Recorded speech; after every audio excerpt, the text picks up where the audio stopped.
자, 그런가 하면 대통령 측은 중앙지법에 체포 적부심을 청구했습니다.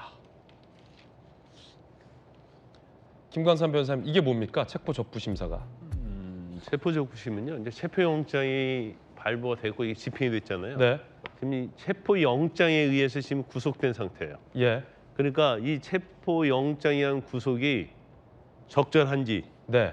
부당한지를 판단을 구하는 거거든요. 지금 서부지법이 발부한 체포 영장이 적절한지에 대해서 중앙지법이 판단할 수 있는 거예요. 그렇죠. 그러면 48시간 내에 체포 영장만 기한이 있으니까 그 안에 적부심 결과도 나옵니까? 뭐 그럴 가능성이 크죠. 그러니까 뭐 그것도 아마 48시간 내에 결정을 할 거예요. 그런데 이제 적부심을 청구하면 일반적으로 구속영장 같은 경우는 이제 10일 동안 구속할 수 있잖아요.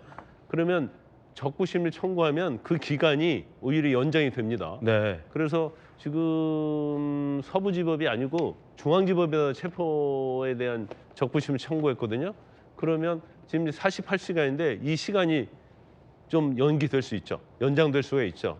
그런데 뭐 언제 결정할지 모르겠어요. 이제 결정을 하면 그 시간을 거기에서 48시간 내에서 그걸 플러스를 합니다. 네. 그러니까 좀 더 체포영장 가지고 구금할 수 있는 시간이 좀 길어졌다 이렇게 볼 수가 있어요. 예. 그런데 지금 체포영장 자체는 지금 서부지법에서 발부를 했고, 네. 거기에 대해서 이제 중앙지법에다가 신청을 했기 때문에 이런 사례가 아마 대한민국 역사상 한 번도 없을 겁니다. 네. 그래서 관할은 중앙지법이 맞아요. 근데 영장 발부는 서부지법이 됐어요. 근데 그러다 보니까 이게 모양새도 그렇고요. 지금 뭐 이걸 법적으로 어떻게 해석해야 하느냐, 과연 중앙지법이 이 체포영장에 대해서 심사할 권한이 있느냐 없느냐, 이것부터가 굉장히 논란이 될 가능성이 커요. 초유의 일이라 법적인 논란도 다 처음 보는 논란들이 많거든요. 그래서 이제 원칙적으로 네. 이걸 중앙지법에서 체포영장도 발부받았으면 별다른 문제가 없었겠죠. 네. 그런데 왜 원칙을 무시하고 단서 조항에 의해서 이게 자꾸 그 꼼수를 가려다 보니까 이제 얽히고 설킨 거예요. 저는 이제 개인적으로 볼 때 만약에 뭐 구속이 되든 안 되든 이제 어차피 공수처에서 수사를 해서 체포영장은 집행을 했잖아요. 그러면 구속영장을 신청을 할 거 아닙니까? 청구를 해서 자, 발부될 수 있고 발부되지 않을 수도 있어요. 예. 그럼 예를 들어서 구속영장이 발부됐다고 합시다. 그러면 이 사건 자체를 어디를 보내야 돼요? 검찰로 보내야 한단 말이에요. 예. 서울중앙지검으로 사건을 보내야 하는데 예. 서울중앙지검은 서부에다 기소할 수가 없어요.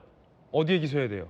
중앙지법에 기소를 해야죠. 결국 중앙지법으로 와요? 그렇죠. 그러니까 체포하고 구속영장은 서부에서 했는데 재판은 중앙지법에서 해야 하는 그런 경우가 생기는 거예요. 그렇군요. 그래서 이 법을 이제 제가 볼 때는 이제 판사에 따라서 의견이 다를 수 있어요. 그래서 이건 문제가 있다고 싶으면 중앙지법에서 체포 절차에 문제가 있다고 하면 제가 볼 때는 직권보석 또는 보석으로 석방을 하고 예. 재판을 할 가능성도 배제할 수는 없다 이렇게 봅니다. 그렇군요. 자, 그 가운데 지금 거듭 말씀드리지만 대통령에 대한 수사와 헌재의 탄핵 심리는 별개의 투 트랙으로 동시에 진행되다 보니 이런 혼란이 있습니다. 체포가 돼서 구속영장 기로에 놓여 있기 때문에 오늘 예정돼 있었던 헌재에서 탄핵 심리에 재판에 출석하지 못하는 거 아니냐라는 얘기도 나옵니다. 영향을 서로 주고 있다라는 거죠. 오늘 대통령 탄핵 심판 2차 변론기일 진행 예정인데 대통령 측은 공수처에 외출 허가가 있어야 한다. 공수처 조사로 출석이 어려워 헌재 2차 변론 연기를 요청한 상황입니다. 이 공수처와 헌재 재판이 동시에 이루어지다 보니 또 이제 서울구치소에 구금이 됐고 공수처에서는 뭐 구속까지 시키겠다라는 얘기여서 헌재 심리가 그럼 계속 늦어져야 되냐? 아니면 피의자의 방어권이 보장되지 못한 채 탄핵 심리가 빠르게 가야 하느냐? 뭐 이런 문제도 있거든요. 성춘 부의장님. 일단 1차 변론 때도 참석을 안 했고요. 그리고 지금 그 이 피의자가 직접 출석하지 않아도 재판 심리는 진행될 수 있으면 변론기일은 진행될 수 있기 때문에 저는 제가 봤을 때 헌재에서는 문제가 없다고 판단할 걸로 보이고요. 그리고 네. 그 허가 권한도 공수처에 있기 때문에 공수처 입장에서는 굳이 변론기일이 지금 5차까지도 확정이 되어 있는데 방어권을 보장할 기회는 앞으로도 충분히 있다. 뭐 변호사들이 나가서도 할 수 있고 피의자가 어차피 지금 대통령 측에서도 대통령이 한 번 정도 나가서 얘기할 것이다라는 예측이 다수였기 때문에 그런 거에는 방어권에는 전혀 문제가 없다라는 말씀을 드리고 그리고 앞에 말했던 지금 그 체포영장에 대한 적부심 청구 그 심사를 지금 조금 전에 나온 거 보니까 서울중앙지법에서 소준섭 판사가 본인이 심사하겠다고 지금 발표가 나왔네요. 그래서 그걸로 봤을 때 중앙지법에서 전 심사를 하기로 했기 때문에 그 결과가 나오면 좀 깔끔해지지 않을까. 왜냐하면 지금까지 계속 논란이 있었는데 서울중앙지법에서 서부지법에서 발부한 이 체포영장은 또 타당하다라는 판결을 내려주면 이제 윤석열 대통령 측에서도 이거는 부당하다는 주장을 할 수가 없게 되는 거죠. 네. 왜냐하면